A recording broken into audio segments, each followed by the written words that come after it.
पीठ में दर्द है तो डॉक्टर, बाबा जी इसको क्या करे? ये बाबा जी क्या करे? जैसे किसी को रोग है, किसी को दर्द है, तो डॉक्टर के पास जाए। आशीर्वाद से नहीं ठीक होता।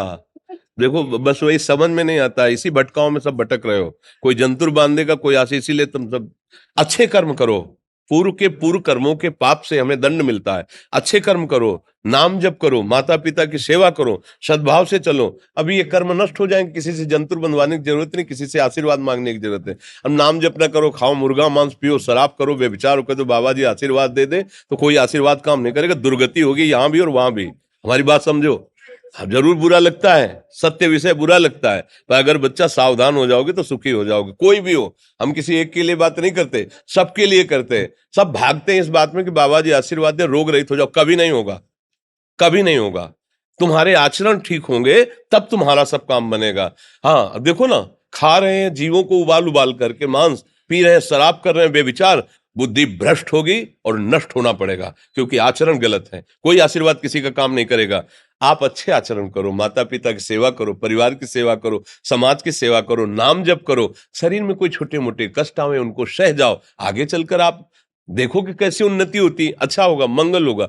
इस ब्रह्म में ना किसी के आशीर्वाद से कुछ हो जाता है। हम आपको पक्की बात बताते हैं कि आज बाबा के यहाँ गए थे यार, पीठ में दर्द कम हो गया। ये तुम्हारा पुण्य लग गया, पुण्य बन गया, तुम्हारा कर्म। तुम आए ना यहाँ, तो जो जो पाग आगे धरे कोटिन यज्ञ समान, साधु दर्शन के लिए भाव से आए तो तुम्हारा वो रोग नष्ट होगा, तुम्हारे कर्म से नष्ट हुआ।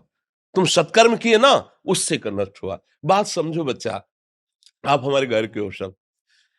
आशीर्वाद देने से हम कई बार कहा कि अगर तुम सुखी हो जाओ तो हम किसी से न मिले, चुपचाप अपने कमरे में बैठे केवल आशीर्वाद देते रहे सबको।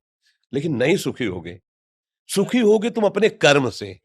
को न काहू के सुख दुख कर दाता, और निज कृत कर्म भोग सुन भ्राता। हे भाई, अपने कर्म का भोग ही आपको भोगना पड़ेगा। कोई भी तुम्हारे कर्म को नहीं मिटा सकता, एकमात्र भगवान।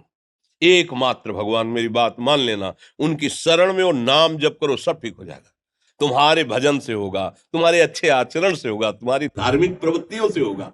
अब ये बात ना समझो तो फिर हम क्या कह सकते हैं? नहीं, हाँ यही तुम्हारा जन्मदिन की सफलता है कि हमारी बात मान लो, राधा राधा रटो, कोई नशा मत करना, अपने माता पिता की सेवा करो, समाज की सेवा करो जितना। और जो कष्ट है वो स्थायी नहीं है। आज विपत्ति आई, कल खत्म हो जाएगी।